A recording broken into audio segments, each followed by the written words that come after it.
நான் எப்படி அதை எதுக்கு சொல்கிறேன்னா, செப்டம்பர் 2ஆந்தேதி விருதுநகர் அரசு மருத்துவமனையில் என் வீட்டிலே ஒரு இழப்பு வந்துச்சு. எங்கள் அண்ணன் மூத்த அண்ணாச்சி.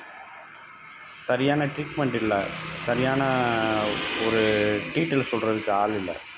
அதனால் இன்றைக்கி அவன் ஒரு உயிர் இழப்பு கவர்மெண்ட் ஹாஸ்பிட்டல்னால. காசு இல்லைன்னு சொல்லி தான் கவர்மெண்ட் ஹாஸ்பிட்டலுக்கு போகிறாங்க. ஆனால் அங்கேயே வந்து சரியான ட்ரீட்மெண்ட் கிடையாது. சும்மா ஒரு பேருக்கு தான் வந்து அரசு மருத்துவமனை. ஆனால் யாரையும் விபத்துக்கு அரசு ஒரு இதுக்கு வந்து இது கிடையாது. குடல் ஆப்ரேஷனுக்கெலாம் வந்து பார்த்திங்கன்னா நாங்கள் ரொம்ப கஷ்டப்பட்டோம். ஆனாலும் அது ரொம்ப மோசமாக தான் சரியாக பண்ண விட்டாங்க. 3 மாதம் கழித்து நாங்கள் மறுபடியும் போகும்போது இன்றைக்கி ஒரு உயிரே போயிடுச்சு. இதே இதுதான் வந்து அரசு கவர்மெண்ட் ஹாஸ்பிட்டல். தனியாரில் போனால் காசை கொடுக்குறான், வசதி இல்லை, கடை வாங்கி. அதனால் அப்படியாவது பார்த்துலாம். கடை வாங்கியாவது கவர்மெண்ட்டு ஹாஸ்பிட்டல் பார்க்குறத விட தனியார் ஹாஸ்பிட்டலில் விட்டால் உயிர் பிழைச்சிருது. சப்போஸ் காசு இல்லாதவன் என்ன செய்வான், அரசு மருத்துவத்துக்கு போகிறான், ஆனால் பணமாக தான் வரான்.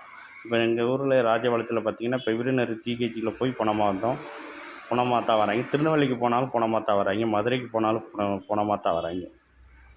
அதுக்கு வந்து கடை வாங்கி அரசில் பார்க்குறத விட தனியார் ஹாஸ்பிட்டலில் செலவு பட்டியாவது பண்ணுறாங்க. ஆனால் என்ன நோய் இல்லாமல் நம்ம வாழணும், அதுதான் வந்து சொல்கிற மாதிரி இருக்குது. தவிர மற்ற கவர்மெண்ட்டு இதெல்லாம் வந்து நம்ம சொல்லி ஒரு பிரச்சனை இல்லை. ஏன்னா 50 வருஷமாக 2 ஆட்சியும் மாற்றி மாற்றி இருந்து தான் வேஸ்ட்டு. தவிர அரசு துறையை வந்து இருக்கிற வந்து மருத்துவம், அரசு மருத்துவம் வந்து ரொம்ப மோசமாக இருக்குது. இதோட என்ன ப்ராப்ளம்னா, பேஷண்ட்டு கக்கூசில் போய் 1க்கும் 2க்கும் போக முடியாது. ஏன்னா தண்ணி வராது.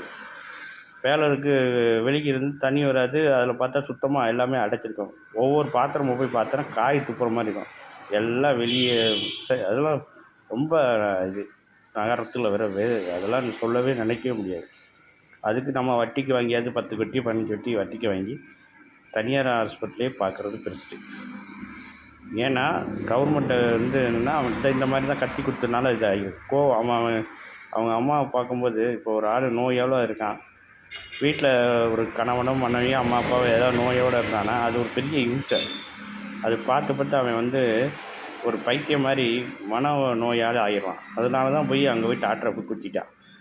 இப்போ நம்ம வந்து 2 பக்கம் குறை சொல்ல முடியாது. இதுக்கு வந்து அரசாங்கம் தான் வந்து கரெக்டான ஒரு பொது அருமனை மாதிரி ஒவ்வொரு ட்ரீட்மெண்ட்டும் மக்கள்கிட்ட எடுத்து சொல்லணும். எதனால் இந்த நோய் வருது, எதுவும் இல்லை. சரி இருக்கட்டும், இதுக்கு ஒரு 1000 பேர் 2000 பேர் வரான் கவர்மெண்ட் ஹாஸ்பிட்டலுக்கு, அதுக்கு தேவையான மருத்துவரை வைக்கணும்.